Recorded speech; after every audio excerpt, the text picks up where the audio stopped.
He stared at me across the dinner table like I was a prize pig he forgot to slaughter. Derek, my cousin's husband.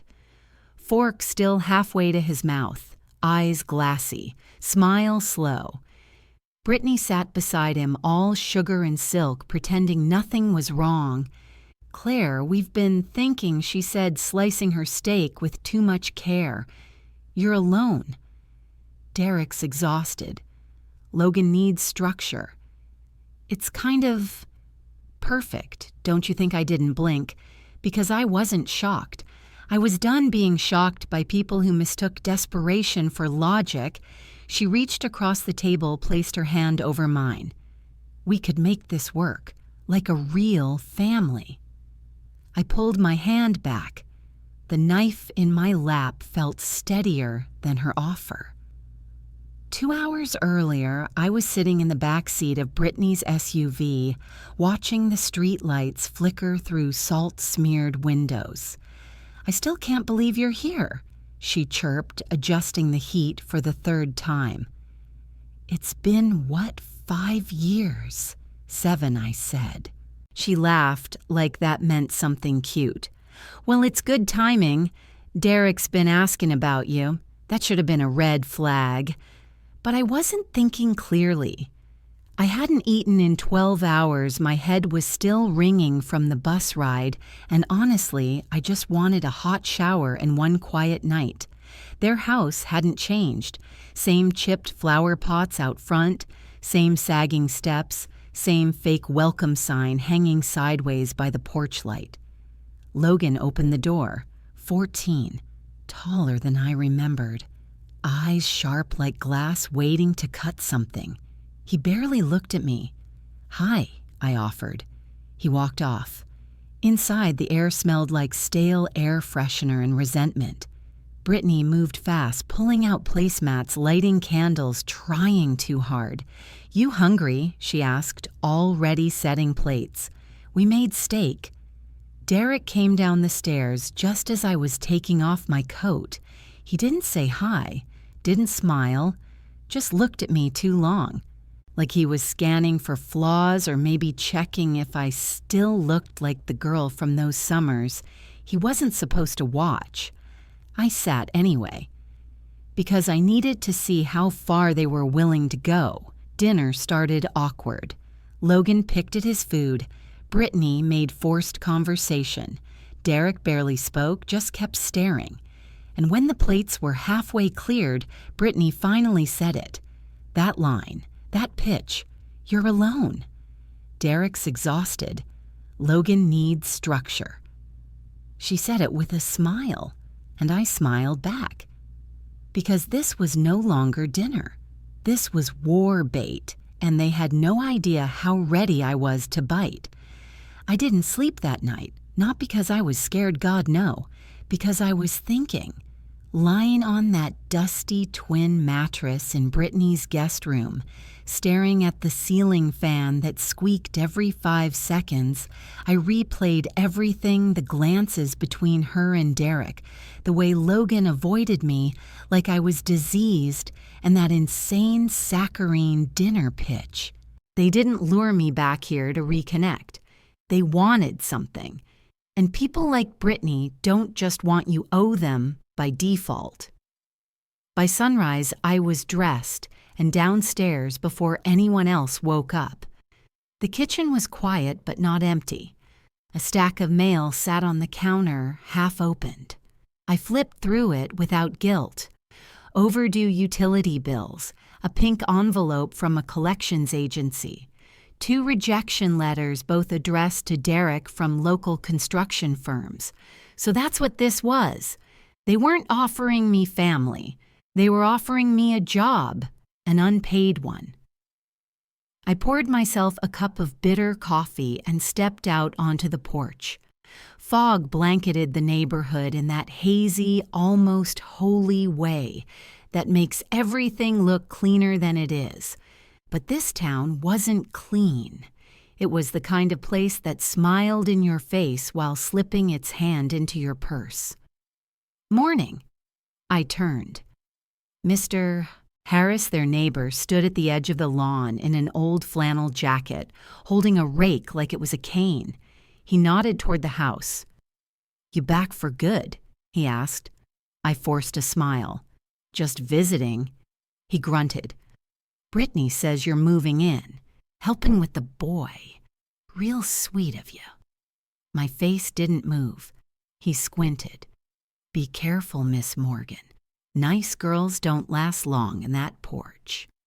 Before I could ask what he meant, he walked off, rake scraping the sidewalk. By noon, Brittany had transformed back into her bright housewife persona. She made cinnamon rolls, opened curtains, suggested we talk about logistics. Logistics of what she tilted her head. "You staying here, building something stable. You've always been good with structure, Claire. And Logan could really use that, Derek too. He's been so stressed." I leaned against the counter. What happened to Derek's job? Her smile tightened. "Layoffs." I nodded. All of them construction, retail. Whatever landscaping scam he was doing last year, she blinked. And then it hit me she still thought I was the same girl who left with nothing. The one too broke to have options. She didn't realize I had spent the last 7 years turning trauma into income, that I ran a 6-figure remote business, that I lived in a 2-bedroom loft in the city with central air and a balcony overlooking something green. "You're trying to turn me into a solution," I said calmly, "not a person, a patch for your leaks." Brittany opened her mouth, but I was already walking away. I didn't slam the door behind me, didn't scream, didn't throw plates. No. I just picked up my phone, opened a browser, typed in Derek's name, and within 5 minutes I had found more than enough to get started. The cemetery was quiet, too quiet. Even the birds seemed to know not to sing that day. I parked my rental just outside the gate, grabbed the bouquet of white lilies from the passenger seat, and walked slowly across the uneven grass. The ground was still damp from last night's rain, and the cold clung to my knees like warning hands. I hadn't visited in years. Not because I didn't care, because I couldn't do it halfway. When I came back, it had to be for real. On my terms. No tears. No apologies to gravestones, just presence. The headstone was still there, James and Lynn Morgan. The edges had worn a little, the engraving dulled by time and weather. I crouched down, brushed away a few fallen leaves, and laid the flowers gently at the base. "Hi," I whispered. "You were right. This town never changes." I sat for a while, let the silence work on me, let the wind move through my coat, and then I heard it. Footsteps, slow, crunching gravel. I stood before I saw him. Derek, hands in his pockets, breath fogging in the cold. No coat, no apology in his eyes. "Didn't think you'd actually show up here," he said, voice low. "I didn't move. Didn't think you were dumb enough to follow me." He took a few steps closer. "You think you're better than us?" "Always have." "I am," I said flatly. His jaw tightened. "Brittany's trying. You could help, but you'd rather gloat." I tilted my head. "Help you mean step into the circus tent and play the quiet second act while you and your wife pretend it's still 1954. He stepped closer. Too close. "You don't get it, Claire. You're not wanted out there either. You think just because you've got a shiny job in some internet business that you're safe, you'll come crawling back. They always do." I didn't blink. "You touch me," I said softly, "and I'll scream loud enough for the dead to wake up." He smirked. "You think anyone out here gives a damn?" "No," I said. "But my phone does." I pulled it out of my coat pocket. Screen already recording. Timestamp running. His face fell. And for the first time, I saw it, the panic.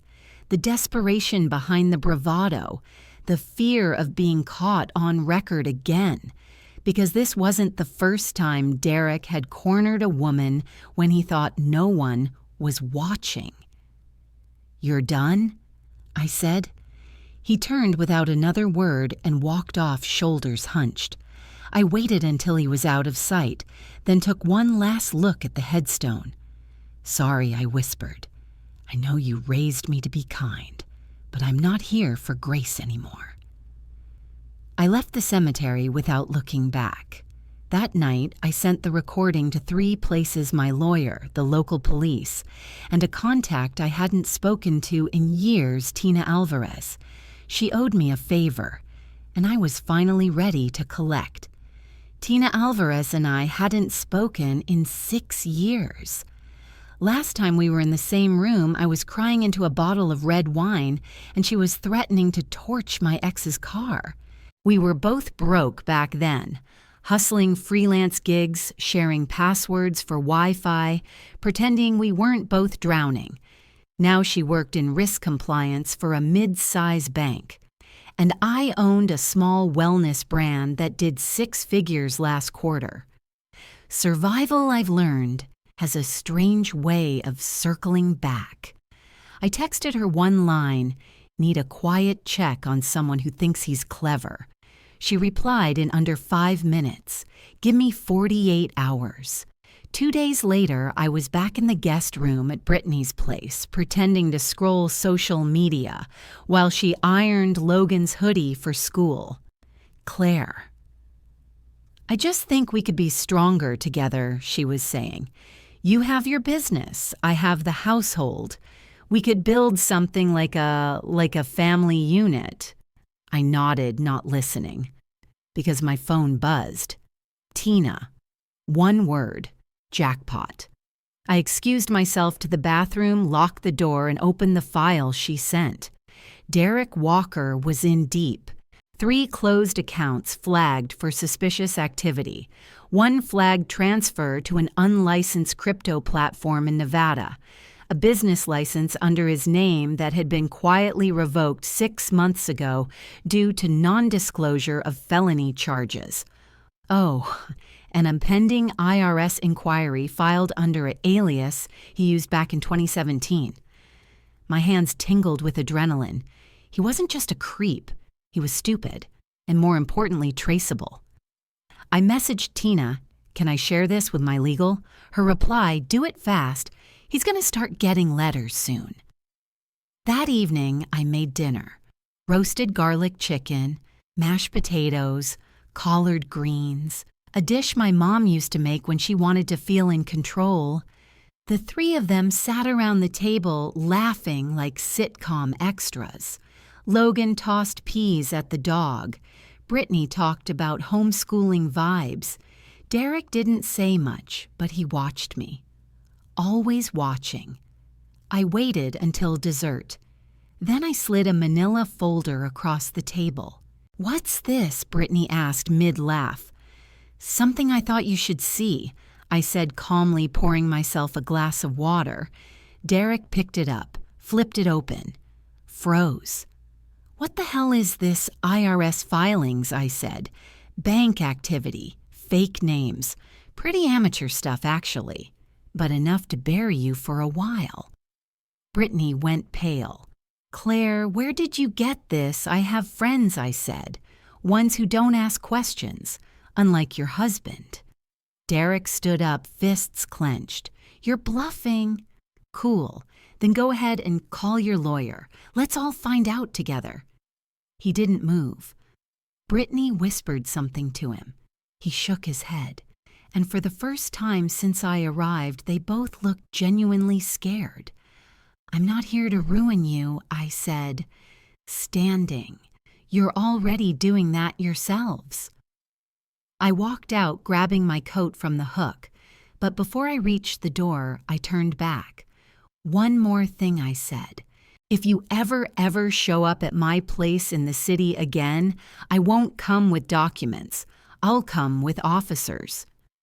The door clicked shut behind me, and I smiled for the first time in days, because people like them always think no one's watching. Until the lights come on. It started with the TikTok, a blurry clip maybe 15 seconds long, shaky hands, bad lighting, Brittany's voice whispering just off camera. She came back just to destroy us. Look at her. This is what family betrayal looks like. The video showed me stepping out of a Target holding a bag of cat litter and a bottle of wine. That's it. That was the whole gotcha. But the caption, "Abusive cousin Claire returns home to exploit grieving family." Within hours, it hit 20,000 views. Within a day, it was on Facebook. A local gossip page picked it up. The comments lit up like a trash fire. She's the one who left her family to suffer. Why is she living nice while her cousin's kid goes hungry? Another fake businesswoman stepping on blood to get ahead. I wasn't surprised. I was pissed. But this time, I didn't react emotionally. I responded surgically. I waited exactly 36 hours. Just long enough for the video to make its rounds, build momentum, get a few duets from small-town influencers who knew just enough to sound righteous. Then I dropped my video. High res, professionally edited. It opened with the clip they posted. Then it cut to me, sitting in a clean, quiet room holding a folder in one hand and a cup of tea in the other. "Hi, I'm Claire Morgan," I said. "Let's talk about what really happened." And I laid it out. The bizarre proposal to become Derek's second wife. The cemetery vandalism. The threats. The police reports. The financial records. And yes, my business, my apartment, my documented absence from their lives for years until I was dragged back. Every fact was backed by evidence. I didn't cry. I didn't beg for sympathy. I told the story the way I lived it with receipts. And the internet, well, it did what it does best. It flipped. So she was the victim the whole time. That cousin wanted her to be a second wife girl what? I feel dirty just watching the original video now. Claire Morgan for President TBH. Dueco Claire was right started trending locally. By the end of the week, sales for my business had doubled. A podcast invited me to speak on how to survive a family scandal with class. One woman even emailed me. "Thank you for showing me that I don't owe my toxic relatives anything. I just left my aunt's house." For good. It wasn't just revenge, it was redemption. Public, permanent. I didn't just clear my name, I owned theirs. Later that month, Brittany posted a follow-up video. Makeup smeared, tears fake, begging for people to stop harassing her, saying she didn't know the full story, claiming she never meant for things to go that far. The comments weren't kind. I didn't reply, didn't need to. Because when your story is true, you don't have to shout. You just press upload and let the world do the rest. It was a Thursday. Midday. Bright sky, cool wind, one of those rare afternoons when the city almost feels like forgiveness. I was walking back from the post office with a coffee in one hand and a shipping label in the other when I saw him. Logan. Leaning against the side of my building like he belonged there. Hoodie up, backpack slung low. That same look in his eye he had when he was 10 and tried to bite a mall Santa. I didn't stop walking. "Claire," he said, stepping forward. I moved past him. He followed. "You ruined everything." I stopped, turned, looked him square in the face. I fixed everything I said. "You're just mad it doesn't benefit you." He clenched his jaw. "You think this is over? It's not. My mom, she's not done." "You think you can just come in and wreck our lives and walk away?" I tilted my head. "You threw rocks at my window. You deserved it. You left a dead rat at my door." He smiled. "You keyed my car." That wiped the grin off. Logan, I said, do you know what happens when someone with a restraining order harasses the person who filed it? He opened his mouth, but I was already pulling out my phone and pressing record. Say that again, I said. He backed up. What? Repeat it. Out loud. What you just said. You're crazy. I took one step forward. You've got 3 seconds to walk away or I call the cops. Again. He hesitated, then turned and ran. That night, I added everything to the case file. Photos, footage, a printed screenshot of a message he posted anonymously under a burner account trashing my business. My lawyer didn't blink. We'll file Monday, she said. This time we're going for a permanent protective order and damages. Brittany tried calling me the next day. 5 times. Left 2 voicemails. He's just a kid, Claire. You don't understand what he's been through. Don't do this to us. I didn't reply, because Logan wasn't just a kid. He was a weapon she'd been sharpening for years, and now he'd cut the wrong target. At the hearing, Brittany showed up with Logan. No lawyer, no documents, just watery eyes and a too tight dress, like she thought pity was a strategy. Logan wore a button-down shirt 2 sizes too big and didn't say a word. I sat on the other side of the room, calm, silent, watchful. When the judge asked me if I felt unsafe, I didn't say yes. I said I feel watched. I feel hunted. And I refuse to let a teenager raised on entitlement and aggression turn my life into a battleground. I handed over the folder, video, audio, screenshots. The judge didn't ask a single follow-up. Restraining order granted, permanent. And the Walkers were ordered to pay my legal fees again. Outside the courthouse, Brittany reached for my arm. Please, she whispered. We're family. I looked at her hand, then at her face. Then I walked away. And this time I didn't hear her call after me, because even she knew there was nothing left to say. The key was still in the drawer, taped to the bottom of an old rust-stained baking sheet buried under years of bills and expired coupons. Same hiding spot my dad used for his emergency cash. Same drawer my mother labeled in Sharpie just in case. Well, this was my just in case. I hadn't stepped into that house in nearly a decade. The floors creaked like they remembered my footsteps. The walls held in the smell of old grief-stale furniture and secrets no one ever got around to cleaning. But I wasn't here for nostalgia. I was here to finish what they never could leave. I walked through each room with my phone flashlight. Most of the furniture was gone, either rotted, sold, or taken by Brittany on one of her emergency visits when she thought I'd never notice. She'd been treating my parents' home like a salvage yard for years. Not anymore. The realtor arrived at noon. Middle-aged, blazer too sharp for a town this small. She didn't ask why I was selling. People like her never do. They've seen the kind of silence that clings to walls like mildew. Place has potential, she said, stepping over a water-stained floorboard. If you're not too sentimental, I know a contractor who flips these fast. I'm not sentimental, I said. She smiled. Good. That makes this easier. We signed papers on the hood of my rental. Just like that, the last physical tie to this town this past was gone. That night, I stayed in a motel 3 exits down. Clean sheets, no ghosts. The kind of generic safety that comes with plastic key cards and vending machines that always work. I sat on the edge of the bed and opened the only thing I'd taken from the house, a photo. Me 6 years old sitting on my dad's shoulders. My mom beside him smiling so wide her eyes crinkled like foil. I didn't cry. I just looked.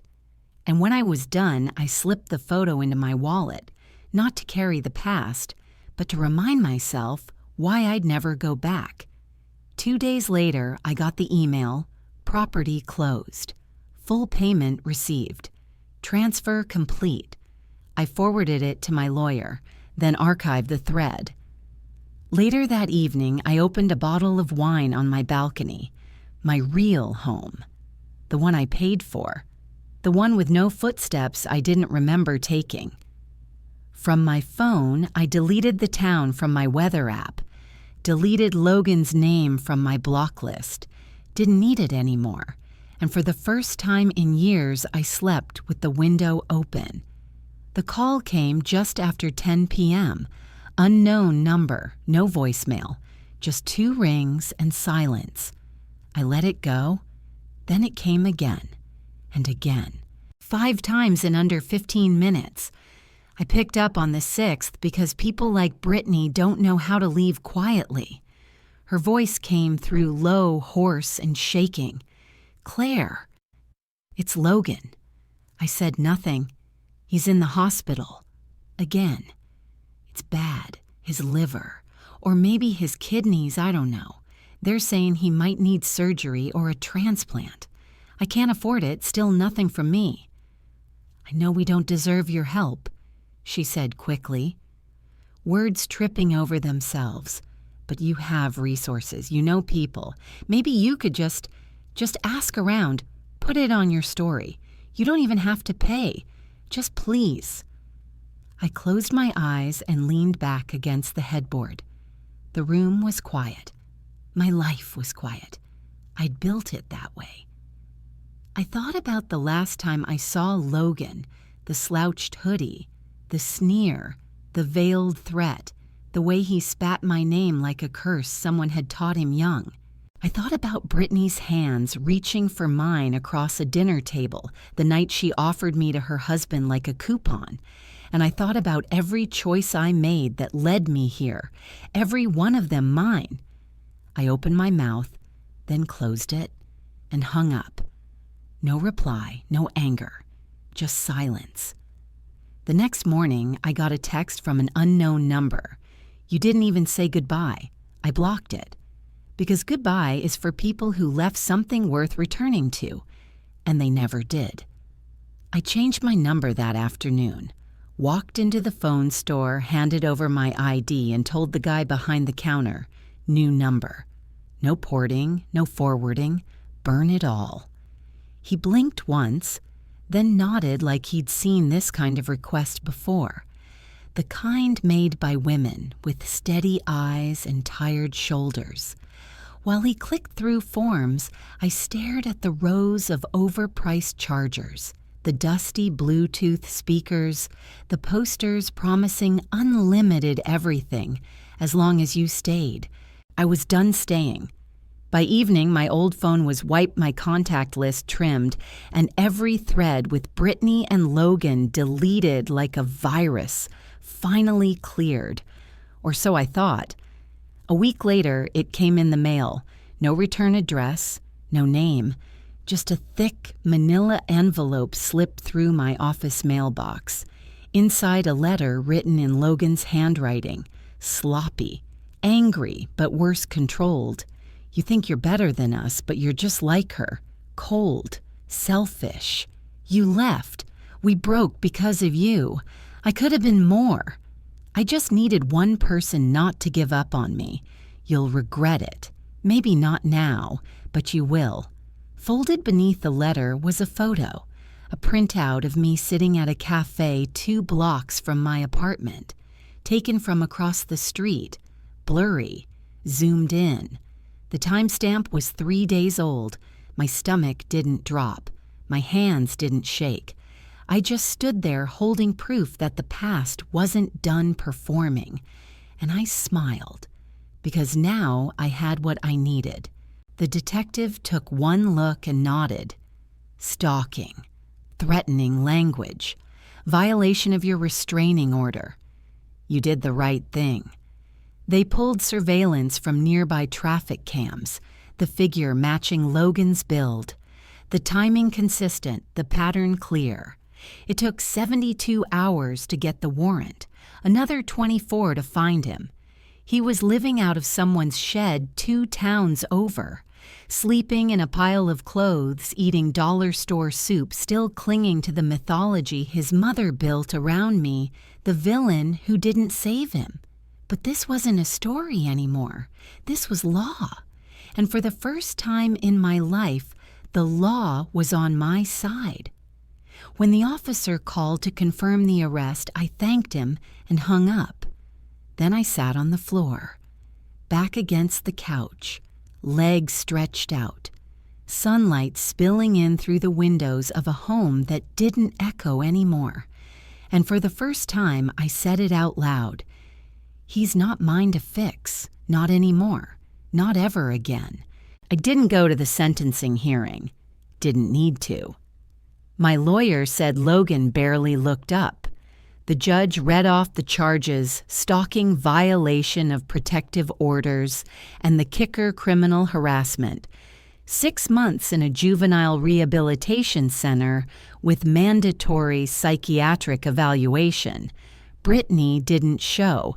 Derek, last we heard, was still waiting for trial in another state for something involving bank fraud and a forged contractor's license. The Walkers had finally run out of people to blame, and I had run out of reasons to care. A month later, I moved. Not because I was afraid, but because I could. New city, new lease, no ghosts. I picked a place with hardwood floors, big windows, and no room for visitors. I changed my route to the gym. I shopped at a different Trader Joe's. I started sleeping with both eyes closed. One Sunday morning, I made pancakes, real ones, with almond flour and blueberries and way too much butter. I sat at my little table in my little kitchen and ate them while sunlight hit the tile just right. And I realized something. No one knew where I was. No one needed to. Peace isn't loud. It doesn't knock or text or ask for a second chance. It just shows up one day, quiet, warm, familiar, and sits beside you like it always belonged. That afternoon, I pulled out the last thing I had from the old house, the photo. Me on my dad's shoulders. My mom beside us, squinting in the sun, arms wrapped around both of us like she was trying to hold time in place. I smiled at it, then slipped it back into the drawer. Not to forget, but to remember that I came from something whole, and I became something stronger. I didn't slam the drawer shut. I didn't cry. I just stood and walked into the next room without looking back. The door didn't click because I didn't need it to. It was already closed.